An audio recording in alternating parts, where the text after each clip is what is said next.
वल्क़लमि वमा यस्तूरून। नाज़रीन अस्सलामु अलैकुम रहमतुल्लाहि व बरकातुहू। सीधी बात की ताज़ा तरीन खबरों में आप लोगों का इस्तकबाल है। आइए सबसे पहले आज की सुर्खियों पर नजर करते हैं। कर्नाटक शहरियत कानून के खिलाफ मुजाहिरा कर रहे 11 एसडीपीआई कारकुनान पुलिस हिरासत में। मैसूर की तारीख में पहली बार मुस्लिम खातून तस्नीम बानू बनी मेयर। महाराष्ट्र कार हादसे में मारूफ अदाकारा शबाना आजमी शदीद जख्मी, अस्पताल में दाखिल। निर्भया केस मुजरिम पवन का दिफा करने वाले वकील बुरे फंसे, बार काउंसिल ने भेजा नोटिस। शादी की तकरीब में भी हो रही है शहरियत कानून की मुखालिफत। लखनऊ हुकूमत इंसानियत से खिलवाड़ कर रही है, इसे मोहब्बत से नफरत है। पीएम मोदी की मेक इन इंडिया मुहिम पर भी लगा ब्रेक। सोलर पावर प्लांट का 85% सामान गैर मुल्की निकला। हैदराबाद उस्मानिया यूनिवर्सिटी के प्रोफेसर डॉक्टर कासिम गिरफ्तार, माओ नवाजों से ताल्लुक का इल्जाम। ईरानी हमलों से अमेरिका का घमंड टूट चुका है, खामिनेई का बयान। लीबिया में अमन का रास्ता तुर्की से गुजरता है, एर्दोगान का बयान। सोमालिया में कार बम धमाका, तुर्क निशाने पर। ईरान सोगवार खानदानों को मुआवजा अदा करे, 5 ममालिक का मुतालबा।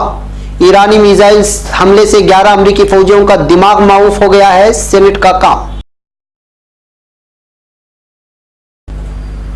नाज़रीन गिरामी अस्सलामु अलैकुम रहमतुल्लाहि व बरकातुहू। सीधी बात की ताज़ा तरीन खबरों में आप लोगों का इस्तकबाल है। नाज़रीन मैं अंसार अजीज नदवी आज की ताज़ा तरीन खबरें लेकर आप लोगों की खिदमत में हाजिर हूँ। तफसीलात में जाने से पहले मैं आपको इत्तला कर दूं कि आज के अहम तरीन दोनों प्राइम टाइम शाये हो चुके हैं, जिसमें अहम तरीन खबरों पर तबसरा किया गया है। जिन लोगों ने अभी तक दीदार नहीं किया, जाएं देखें, दूसरों तक फैलाने की कोशिश करें और हमारे 1 मिलियन सब्सक्राइबर की मिशन में जरूर शामिल हों और नए अफराद को सीधी बात के सब्सक्राइबर्स बनाएं। बैकअप नाज़रीन आइए आज की पहली खबर है कर्नाटक से। कर्नाटक के हुबली में शहरियत तरमीमी कानून और एनआरसी के खिलाफ मुजाहिरा कर रहे एसडीपीआई के 11 कारकुनान को पुलिस ने हिरासत में ले लिया है। बड़ी तादाद में एसडीपीआई कारकुनान सड़क पर उतरे हैं। तमिलनाडु में भी एसडीपीआई कारकुनान सड़क पर उतरकर मुजाहिरा कर रहे हैं। अब खबर मैसूर से। मैसूर सिटी कॉरपोरेशन के लिए तस्नीम बानू मेयर मुंतखब हुई हैं। मैसूर की तारीख में पहली मर्तबा किसी मुस्लिम खातून को मेयर बनने का मौका मिला है। तस्नीम बानू जेडीएस की कारपोरेटर हैं। मैसूर शहर के मीना बाजार की नुमाइंदगी करती हैं। मैसूर सिटी कॉरपोरेशन में पिछले 1 साल से कांग्रेस और जेडीएस इत्तेहाद का कब्जा है। मौजूदा कॉरपोरेशन की दूसरी मियाद के लिए मेयर और डिप्टी मेयर के ओहदे का आज इंतखाब अमल में आया। कॉरपोरेशन में अक्सरियत न रहने के बावजूद बीजेपी ने मेयर और डिप्टी मेयर के ओहदों के लिए अपने उम्मीदवार खड़े किए, जबकि हुक्मरान सियासी पार्टी जेडीएस ने तस्नीम बानू के मेयर के ओहदे के लिए, जबकि कांग्रेस ने श्रीधर को डिप्टी मेयर के ओहदे के लिए उम्मीदवार बनाया था।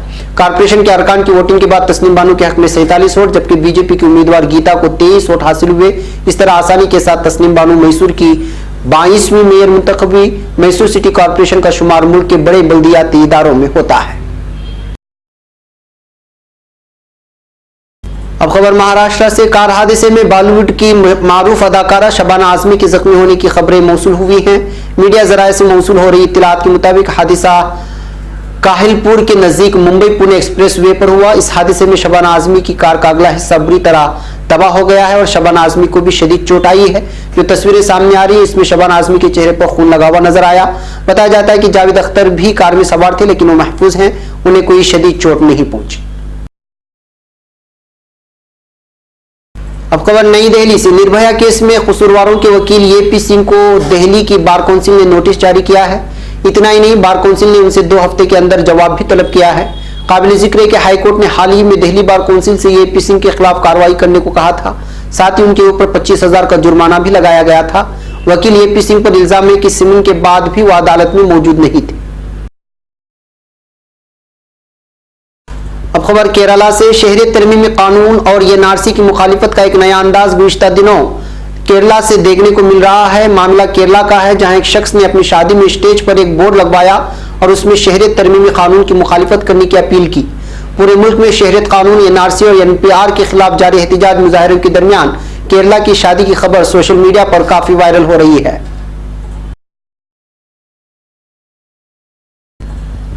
अब खबर नई दिल्ली से। सुमैया राणा 48 साल की हैं, पूरी दुनिया में मशहूर और मकबूल शायर मुनव्वर राणा की बेटी हैं। सुमैया जुमा की दोपहर 4 बजे से पुराने लखनऊ वाक़े घंटाघर के पास धरने पर बैठी हैं और रात भर यहीं बैठी रही। सुबह अपने बच्चों को स्कूल भेजने के लिए घर चली गई थी और अब फिर लौटकर यहीं बैठ गई हैं। सुमैया के साथ यहाँ सैकड़ों खवातीन नजर आ रही हैं। जुमा की शब तादाद 100 थी, लेकिन सुबह के बाद उसमें लगातार इजाफा हो रहा है। सुमैया राना ने एक चैनल को बताती हैं कि अब मैं यहाँ से लौट कर नहीं जाने वाली, बात वजूद की है, मुसलमानों की वजूद को चैलेंज किया गया है।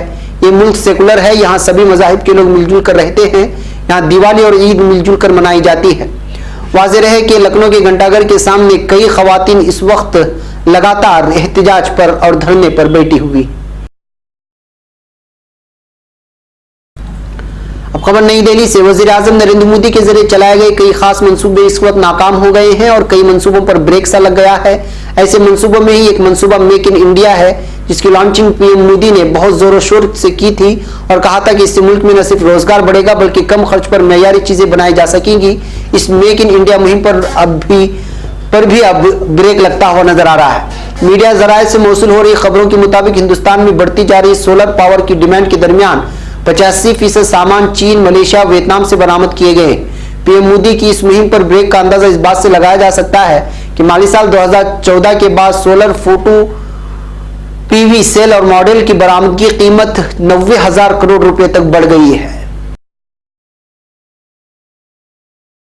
अब खबर हैदराबाद से। पुलिस ने शहर हैदराबाद की उस्मानिया यूनिवर्सिटी के असिस्टेंट प्रोफेसर डॉक्टर कासिम के मकान पर छापा मारा और उन्हें गिरफ्तार कर लिया गया है। गजवेल पुलिस ने उस्मानिया यूनिवर्सिटी कैंपस में वाकई स्टाफ क्वार्टर्स में तकरीबन 5 घंटों तक उनके मकान की तलाशी ली। जराये के मुताबिक तलाशी मानवाजों के साथ प्रोफेसर के मुबैना ताल्लुकात की बुनियाद पर ली गई है। इनके मकान से कंप्यूटर, हार्ड डिस्क और बाज अहम दस्तावेजात जब्त करने का दावा किया गया है। ये छापा गजवेल एसीपी नारायण की क़यादत में मारा गया। पुलिस का कहना है कि प्रोफेसर कासिम के मामले की जांच 2016 के एक मामले के तहत की जा रही है। ईरान के रहबर आयतुल्लाह अली खामेनेई ने 2012 के बाद पहली बार तेहरान में नमाज जुमा की कल इमामत कराई। इस मौके पर अपने खिताब में उन्होंने जनरल कासिम सुलेमानी के अमरीकी ड्रोन हमले में हलाकत को वाशिंगटन की संगीन गलती करार दिया। खामेनेई ने तेहरान के इमाम खुमैनी मस्जिद में नमाज जुमा की इमामत कराई। इस मौके पर लोगों की बड़ी तादाद वहां मौजूद थी। ईरानी मीडिया के मुताबिक खामेनेई ने कहा कि अमेरिका ने बुज़दिलाना अंदाज में जनरल कासिम सुलेमानी को अपनी दहशतगर्दी का निशाना बनाया, जिस पर उसे परेशानी होगी। उन्होंने कहा कि जनरल कासिम सुलेमानी की हलाकत के जवाब में ईरान ने अमेरिका के फौजी अड्डों पर तारीखी हमले किए।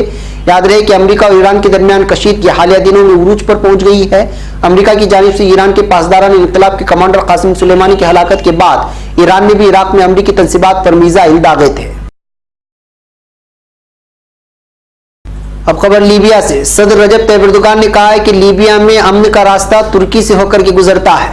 सदर का लीबिया कॉन्फ्रेंस से कबल वाशिंगटन के अखबार पॉलिटिको में एक मकाला शाये हुआ है, जिसमें उन्होंने कहा कि लीबिया में मिस्र, मुत्तहिदा अरब इमारात और सऊदी अरब जैसे गैर जमहूरी ममालिक जंगी जुनून हफ्तर को लगाम दें, वरना देर हो जाएगी। उन्होंने कहा कि तुर्की लीबियाई की हिफाजती कुव्वतों की तरबियत करते हुए उन्हें दहशतगर्दी और इंसानी तिजारत के खिलाफ जंग के लिए तैयार करेगा। सदर ने भी कहा कि लीबिया 10 साल से खूनेस जंग में मसरूफ है, तहम आलमी बरादरी अपनी जिम्मेदारियों से मुंह छुपाए तशद्दुद के खात्मे और अमन इस्तेहकाम की बहाली से दूर है। अब खबर सोमालिया से। सोमालिया में एक रेस्तोरां के करीब कार बम धमाका हुआ। राइटर्स के मुताबिक मोगादिशु से 30 किलोमीटर दूर इस कार बम हमले में तुर्क ठेकेदारों को निशाना बनाया गया। तुर्क सफीर महमद यल्मास ने बताया कि इब्तिदाई इत्तला आने तक जानी नुकसान नहीं हुआ, अलबत्ता चंद अफराद जख्मी होने की खबर मौसूल हुई है।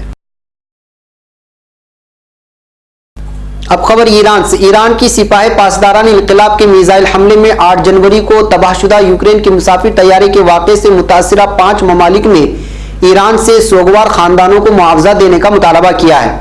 कनाडा, यूक्रेन, स्वीडन, अफगानिस्तान और बरतानिया के वज़राए खारिजा ने गुज़िश्ता रोज लंदन में मुलाकात के बाद एक मुश्तरका न्यूज़ कॉन्फ्रेंस की है और इसमें ईरान से मुतालबा किया है कि मुसाफिर तैयारी की तबाही के वाक़े की आज़ादाना, शफ़ाफ़ और मुकम्मल बैनुल-अक़वामी तहक़ीक़ात कराई जाएँ और उसके बारे में मुतासिर अक़वाम को भी तमाम दस्तियाब मालूमात से आगाह किया जाए।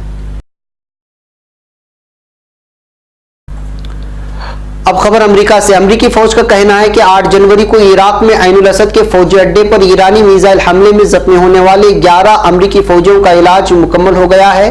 वाज़ेह है कि अमेरिकी फौज ने इब्तिदा में कहा था कि उसका कोई फौजी जख्मी नहीं हुआ। अमेरिकी मरकजी कमांड सेंटकॉम के तर्जुमान कैप्टन बेल अर्बन की जानिब से जारी बयान में बताया गया है कि ईरानी हमले में कोई अमेरिकी फौजी हलाक नहीं हुआ, ताहम धमाके के सबब मुतादिद फौजियों के दिमाग जोरदार धमाके से माऊफ हो गए हैं, जबकि उनकी हालत का अभी तक जायजा लिया जा रहा है। तर्जुमान का यह कहना है कि एहतियाती तदाबीर के तहत मुतासिरा फौजियों में से 3 को कुवैत में आरिफजान कैंप और 8 को जर्मनी में लैंड शटल अस्पताल मुंतकिल कर दिया गया है। नाज़रीन गिरामी, ये थी आज की ताज़ा तरीन खबरें। अगली ताज़ा तरीन खबरों के साथ फिर आपसे मुलाकात होगी। हमारी पूरी टीम को यहाँ पर इजाज़त दें। अस्सलामु अलैकुम व रहमतुल्लाहि व बरकातुहू।